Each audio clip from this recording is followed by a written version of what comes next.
Welcome everyone to our session, Empowering Students, Building Capacity for Flexible Thinking. Hi, good morning, good evening, everybody, and welcome to the third session for today, CABE. So my name is Laura Diaz, and I am part of the CABE team. So today also is with me my partner, Alma. She will be in charge of all the chat information. So if you have any question, just directly to her. She will be able to answer you any questions there, okay? And so let me introduce, I'm really excited to now introduce our presenters, Kimiya and Dr. Marni Fisher. So for this workshop, please enjoy it and have a special moment. And remember, all the microphone is gonna be turned off. If you want to share something or make some question, please do it using the chat. Okay, thank you so much and welcome Kimiya and Dr. Fisher. Hello, it's so wonderful to be here with you all. I've just put a direct link to our presentation into the chat. You may want to click on it, and there are other links that are embedded within our presentation. I'm Kimiya Maghzi. I'm an assistant professor at the University of Redlands, and it's a pleasure to be here with you all. I'm Dr. Marni Fisher. I'm with Saddleback College. And again, Kimiya is so good at introducing. So it's a pleasure to be here. Yeah, and we would like to thank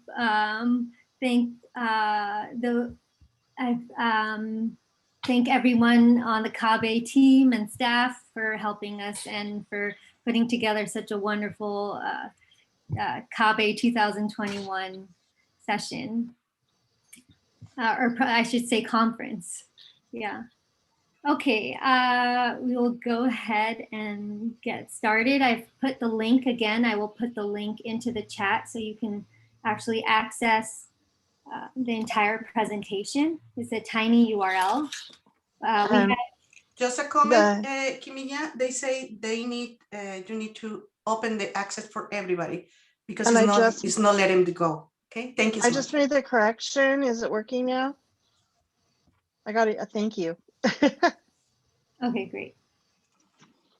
I apologize. Wonderful. Yep, it's working. So there are embedded links within our entire presentation with resources that educators can kind of directly put into their practice and access. So there are different qualities that can be used to develop flexible thinking. I know Dr. Fisher and I both teach using a combination of these qualities in our own classes. And I think it's really appropriate. These strategies are really appropriate to use during this actual pandemic. As we've kind of moved to online teaching, and a lot of these strategies of mindfulness are really appropriate to use right now with our students.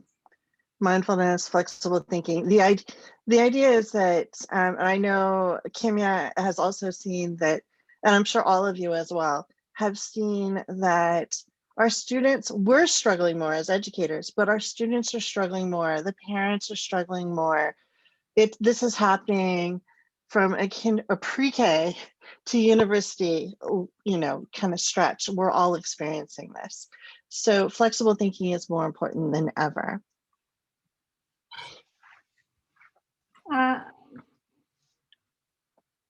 Dr. Fisher? Sorry, hold on. You want to take the slide, Kimiya? Sure. Freire and Macedo discuss the power of language and the power to read and write the world around us. They state reading the word and learning how to write the word so one can later read it are preceded by learning how to write the world. That is, having the experience of changing the world and touching the world. Eisner also talks about the forms through which humans represent their conception of the world have a major influence on what they are able to say about it. So part of using multiple modalities and creativity and other ways of knowing requires an awareness, comprehension, and understanding of what is around us in this world, which is supported through having this sense of mindfulness. So this mindful disposition. And this is kind of, to think about education, this is this idea of how we interact with the world. It's, if we limit the forms in which we think and we experience the world, then we're also limiting what we can say and what we can do. And a part of education and flexible thinking is about opening up ourselves to everything, to the world. And to learning from each other. As educators, we want to model like being open and being willing to learn from one another. So multimodal engagement has to do with learning modalities, multimodal learning, and comfort zones. So when we talk about like learning, this concept of learning style has been questioned in theory, but in terms of multiple learning modalities, this idea of that there's multiple modalities of learning is still relevant to student engagement and engaging with content in multiple ways. And it can serve as a starting point to conversations about diversity. So here is like one of my favorite visuals, is I'm sure many of you already are familiar with about multimodal learning. But there's this beautiful quote I would like to share with you that says from Eisner, "For me, there's something intuitively right about recognizing that people differ in the ways in which they function. There's something socially right about the idea that children and adolescents should be given the opportunity to shine in the classroom, in which their particular strengths can be nurtured and made public. In both these ideas, equity, educationally speaking, requires more than having the opportunity to cross schools' thresholds. It includes having opportunities once that thresholds is crossed to find a setting that is sensitive and responsive to the forms of intelligence individuals possess." So really, as educators, we're giving our students that opportunity to, to really shine and bring out those gems that are already latent within each child, each student. So because of the limited time, we're going to do 3 activities as we move through. You may have noticed our slides are different colors. The green slides are always going to be resources that we're offering for you, and then the other ones are going to be our activities. So to finish off kind of talking about multimodal learning, it's not a new idea to education, but it's still important to think about how to integrate it. So we've provided you with some resources here, and this is just my favorite survey that I use. It's designed for undergraduates, but I've done it with middle schoolers. It's fantastic. But what I really wanted to share with you is the critical response menu. And notice all my links, they create forced copies. So when you click on them, you'll end up with your own copy if you're clicking on the slides. And this is organized, as you can see, it's organized by learning modality, and there are all different ways to respond to reading in any content, any context, any content.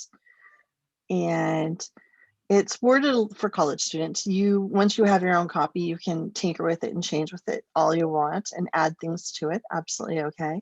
But these are all just different ways that you can respond to, or that students can respond to reading or context, and it gives them some choice, which brings in that democratic education and kind of a little bit of support of student voice, as Dewey and Sonia Nieto would talk about.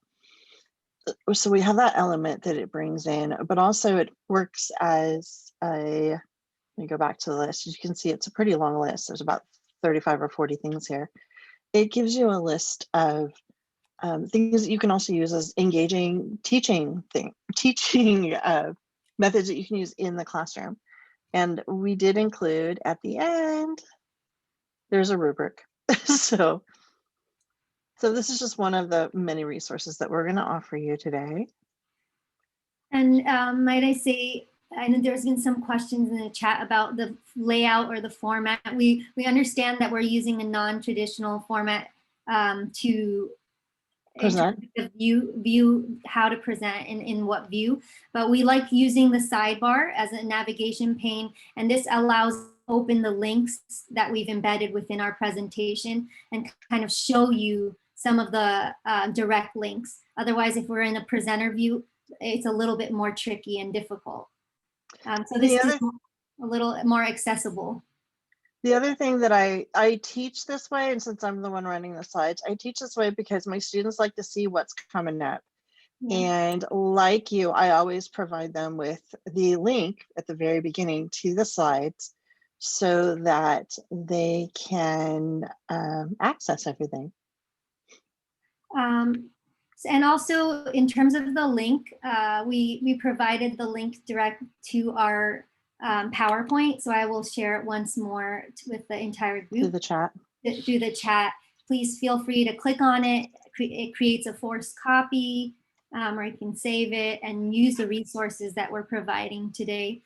So we would like to go ahead and talk to you a little bit about mindfulness. Both Dr. Fisher and I have found that using mindfulness in the classroom has been so effective, and students especially during this pandemic. I teach graduate students at the University of Redlands, so future educators, and they've responded like so positively to using mindfulness components in our online setting.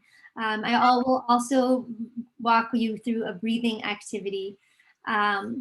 So what is mindfulness?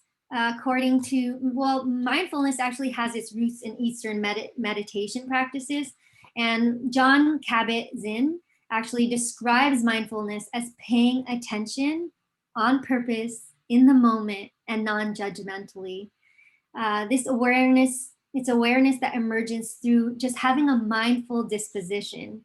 Mindfulness can really provide a strong foundation for the education of students and create like optimal learning conditions and for teaching and learning. So in terms of the components of mindfulness, there's self-regulation of attention, this idea of non-judgmental awareness.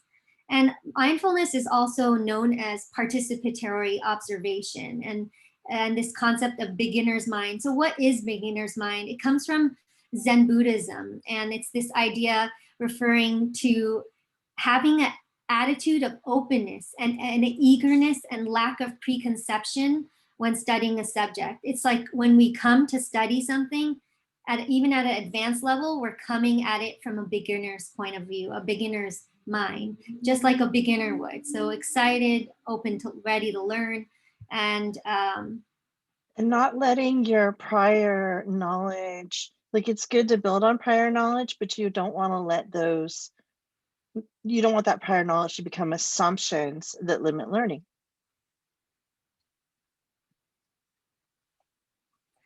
So I would like to walk you all, including all of us, through a mindful breathing exercise. I find that this is actually very helpful to myself as well, as I oftentimes function from a state of anxiety. I have a lot of energy, and so just mindfulness helps me focus, and focusing on my breath helps me calm down. I will give an example of this, yes. So I would like to walk you through this actual experience. So now we've provided you with both the transcript and a recording of the activity, and Kimiya is going to read and walk us through this. The nice thing is if you're not comfortable leading your students through this, you can just play the recording. But I do like practicing mindful meditation and breath. And if you allow me, I would like to walk you through this practice. So please find a relaxed and comfortable position. Maybe have your feet on the ground or seated on a chair or on the floor, on a cushion. Keep your back upright, but not too tight. Hands resting wherever they're comfortable. Tongue on the roof of your mouth or wherever it's comfortable. And you can notice your body from the inside. Notice the shape of your body, the weight, touch, and let yourself relax. And become curious about your body. Seated here, the sensations of your body, the touch, the connection to the floor, the chair. Relax any areas of tightness or tension. Just breathe. Soften, and now begin to tune into your breath. Not too long, not too short, just natural. And notice where you feel your breath in your body. It might be in your abdomen. It may be in your chest or throat or your nostrils. See if you can feel the sensation of your breath. One breath at a time. When one breath ends, the next breath begins. Now, as you do this, you might notice that your mind might start to wander. You might start thinking about other things. And if this happens, that's not a problem. That's okay. It happens a lot to me. It's very natural. Just notice that your mind has wandered. You can say thinking or wandering in your head softly. And then gently redirect your attention right back to the breathing. So we'll stay with this breathing for a short time in silence.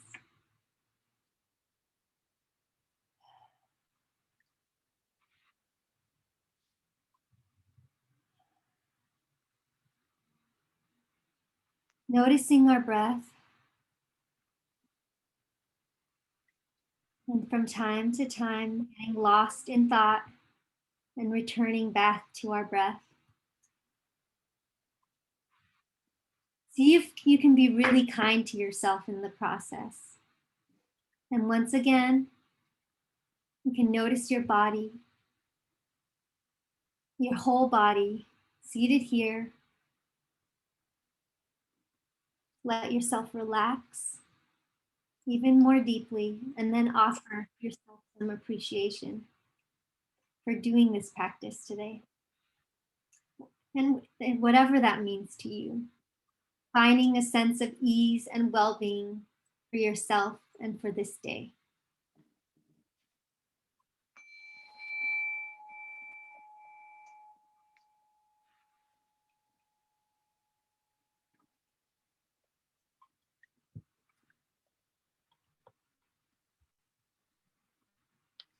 So thank you for doing this practice today with me. This is something that you can use with your students in the classroom. There's a scripted transcript that will take you to UCLA's meditation site, and there's recordings that they have on this site. You can do it yourself and practice doing it with your students, or you can use the recordings.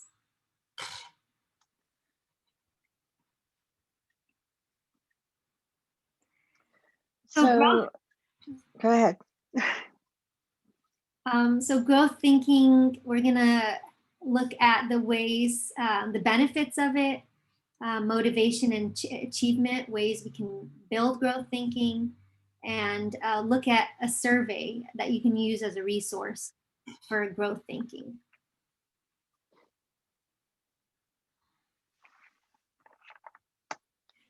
So growth mindset has many benefits, and really growth mindset, if you think about growth mindset, it comes from the professor, she's from Stanford University, Carol Dweck, who wrote about growth mindset, fixed mindset. And she really pushed this in the special education setting. But we have to think about and question these concepts and practices in education, and think about are they culturally appropriate. So really thinking about our students and what is the socio-historical political context that each student brings to the classroom. And so growth mindset really focuses on improvement and gathering of new strategies, new tools. It focuses on a constructive criticism and developing grit in the face of challenges and moving beyond fear. And it doesn't really hyper focus on summative measures, but you have educators and professors like Dr. Luke Wood, who is a professor at the University of San Diego, who's a Black male and who does research and investigates how, Carol Dweck's growth mindset really is cancerous to our Black males in the classroom. And so really thinking about, Dr. Luke Wood suggests that we think about and question our practices and really think about the social, historical, political context of each and every student. So where I found a growth mindset to be really useful, it was originally designed for special education, and I found it to be also useful in the general education setting, where tying it into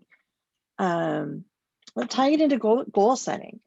So not to take away the summative measures, which certain populations absolutely need, but to add to it this element of, we know you can do this. Let's take a look at where you're at. Okay, and we can't do it yet, but we can develop the skill, and to tie it into ways to learn and reach our goals. Okay, so there's a question about, so Dr. Luke Wood is a professor at San Diego State University, and he basically critiques Carol Dweck's approach to growth mindset and says, thinking about growth mindset and saying that it applies to all populations of students can be problematic. And he says that especially if it's the only measure. Yeah, especially if it's the only measure, and especially when you're he particularly looks at Black males and thinks about, he says that we need to be using language like smart with our Black males. We need to, when Black males have historically faced oppression and systemic oppression and centuries of oppression based on the color of their skin. Yes, a Black male should be told they're smart. So using with what Carol Dweck would say, fixed mindset language is actually something that Dr. Luke Wood says that we should do. Some of. You don't want to use it always. Right. So it's the idea of you can't choose one method for all populations. Right. So reassuring your students, saying that you believe in them, that they are capable. Some students really need to hear this, because they haven't been affirmed enough by our society. So having an educator who tells them they're smart and believes in them. Also pairing it, what I find very helpful is pairing this type of language with also what Dweck is saying, that to focus on the actual hard work, the actual energy that the student puts into the work. So I think especially when we're talking about our students of color, it's really important to maybe take what Dr. Luke Wood says and pair it with Carol Dweck's, so it's just not one or the other. So Kimiya, that we've got a question. Could you put it in the chat for Dr. Woods? I know that's the research that you read up on. Could you throw in his name and maybe his study possibly, or at least his name? Yeah. If you remember it. Yeah, I wish, I'll look, yes. Well, I talk about the next slide. So now remember, there's a reason that this presentation is about developing flexible thinking, because what we're doing is we're taking little pieces of all these different theories and we're putting them together in a way to develop a more flexible approach to everything. And the idea of goal setting is going to come up again. And I like to, I have to admit, I hit up Teacher Pay Teachers, and I've provided you with resources to the pages where I get them. So that's where I got my original resources from Growth Mindset. I found some great ones from Gardner, the Daring English Teacher, and the Superhero Teacher has a really cool SMART goal journal, which she's now offering in a digital form, but originally she didn't. It was just a paper form. So when we transitioned last spring, from my students had their paper copies that I had given them, before we went online. But my next summer batch of students, I said, oh my goodness, what am we going to do? And so I converted the pages that I like to use with my students.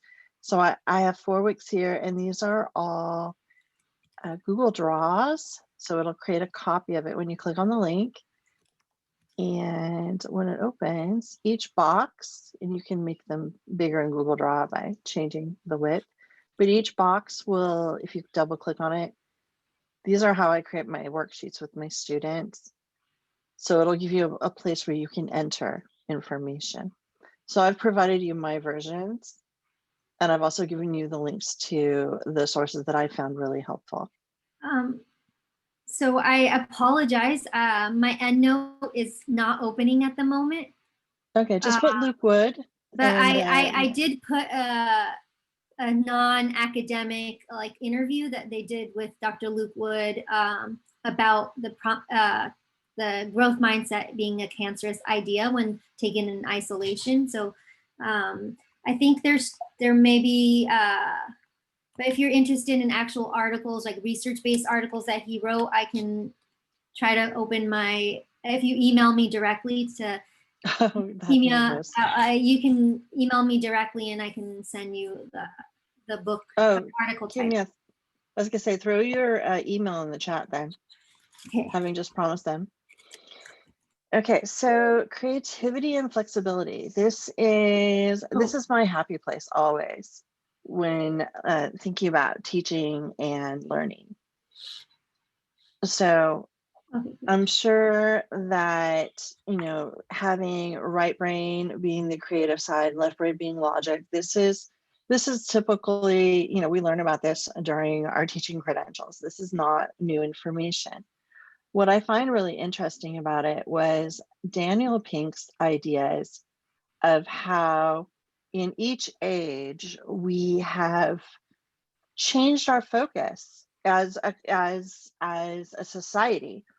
So in the 18th century, we were focused on agriculture. It was the agricultural age. The 19th century was the industrial age. The 20th century was the information age.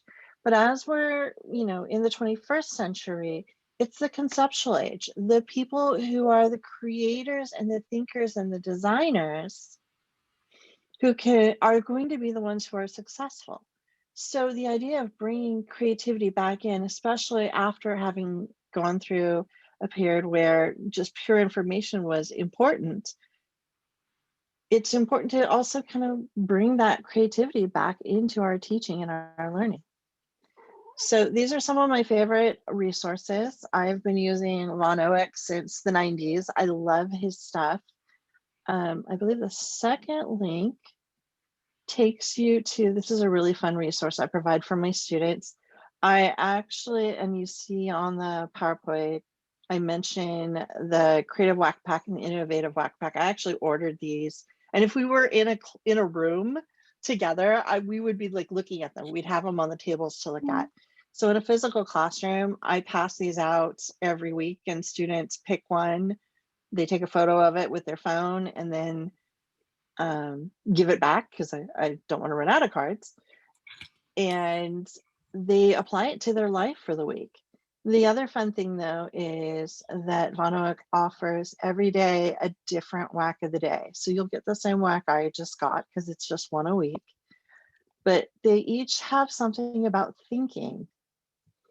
And it gives you some thinking points and some information. And the point is to get out of ruts of thoughts. He also has a great book, A Whack on the Side of the Head. I usually assign the first chapter to my students. And there's always a few that are like, this is great, and they read the whole thing. And it's just about getting your thinking out of ruts. So when you're stuck, what do? You grab a tool to help you get unstuck. So it's also about kind of developing that creative resource. We're happy that you find this helpful because these are strategies that both Dr. Fisher and I use with our students in the classroom. For example, in terms of mindfulness, I start my classes with moments. I have my students, I have a administrator in my course who's an EDD student, and so she's like, I've never had an educator who has done moments with me and started class by singing to me.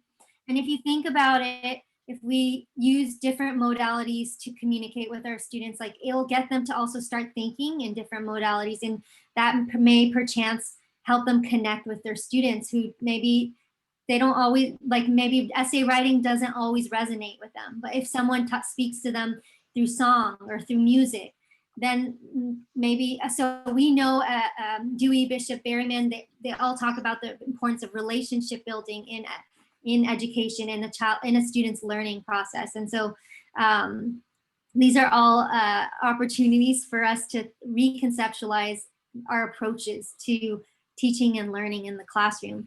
And so we really want to talk about like changing perspectives. We want our students to be able to focus on the positive and consider what is in their control and what is outside of their control. And so positive thinking theory, we wanted to talk to you a little bit about. So positive psychology, we want to look at positive psychology within current schooling structures. So like, and how to promote positive human development. Sean Anker, he's a Harvard professor. He talks about the happiness advantage. So if you have a student who comes to your class and is about to take a exam or a test, they're more likely to succeed and do better if they're happier. So this idea that you want your child and your learner to be happy. And how can we promote positive thinking? Well, through gratitude journaling. He suggests 4 main ways: journaling, exercising, meditation, releasing those endorphins when we're exercising, meditating. So we went over that with you. And then random acts of kindness. So here is actual resources that we've put together for you to use. There's a digital gratitude journal, which I think Dr. Fisher will actually take you through, and other PDFs of journals, and the Rocket Planner that we both have that and find really, really helpful. You can't. Oh, we can't see it. Hold it in front of your body, Kimiya. There we go. It's a Rocket Planner. And it just has goal setting and different intentions that you can set, and it's been helpful to me. So it's also the cool thing about the Rocketback Panda Planner is that it's reusable. So it's designed to, you can wash, like literally use water on it, it wipes the page, but you can also take photos and it'll scan, and it scans like nobody's business. Anything from their page is scanned just absolutely beautifully. It's a Panda Planner. You can find it on Amazon or any store. Yeah. It's helpful. Okay, so, and we have the link here too, the link that takes you to the Panda Planner. So we're gonna, for our exercise, what I want us to do is we're gonna click on the digital gratitude journal. So go ahead and open that. It's gonna make a copy. If you're on the PDF, it doesn't have the Panda Planner. You're gonna want the URL to the actual like live presentation. I believe we added that afterwards. And I can throw the presentation once again into the chat. And Dr. Fisher, we have we're having trouble with access.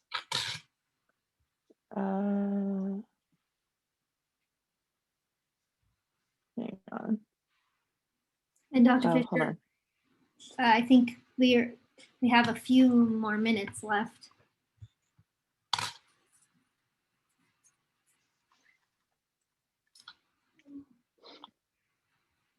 So let me check the share settings on this. This is my original. I apologize. Yeah, I know one of the participants says, I teach in prison. We need all the positivity we can muster. And just like having a mindful and positive disposition can really just help the learner so much. And I am sure those individuals have so much resilience and already. So like anything to like these strategies can be really like effective. The gratitude journaling. There's different activities you can engage with your students in. So you can see on the journal how it creates, again, this is a worksheet, so there's different things that we can add to it each day. And I realize we only have 1 more minute, so I kind of want to zip through the end of this. Sure. So some other things we've offered is resources on circle of control, which is something I use with my students so they have a better handle on. And I've done it with adults, I've done it with kids. Just the idea of there's things we can't control and we can let those pieces go. Removing obstacles is another thing we're offering some resources on, because I don't know about you, the number one thing I find my students struggle with is procrastination. So I have, over time, I found some great resources from Tim Urban, who has a TED Talk, and he also has a blog with different readings that tie to it. And I tie it into goal setting.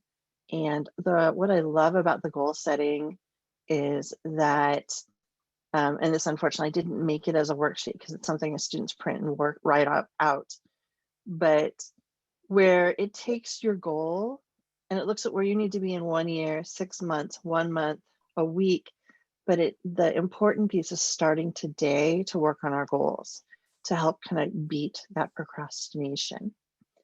We've also offered you a resource on but out sentences. If you do the activity, you'll notice that removing the word but lets us, but is a word that excuses us from effort. And when we remove it and put and instead, and then follow up, so I want to do this, but this is getting in my way. I don't have to do it. I want to do this, and this is getting in my way. So I can, it empowers you and empowers how you feel in order to overcome it.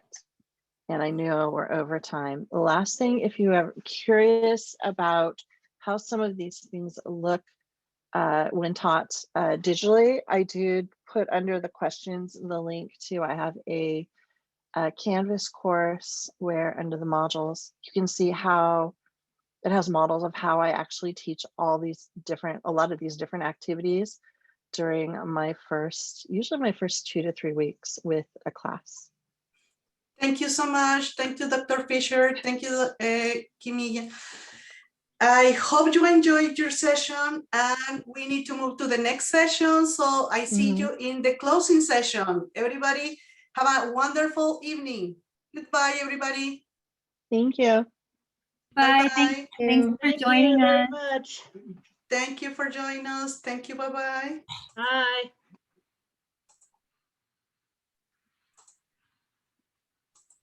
Dr. Fisher, it sounds like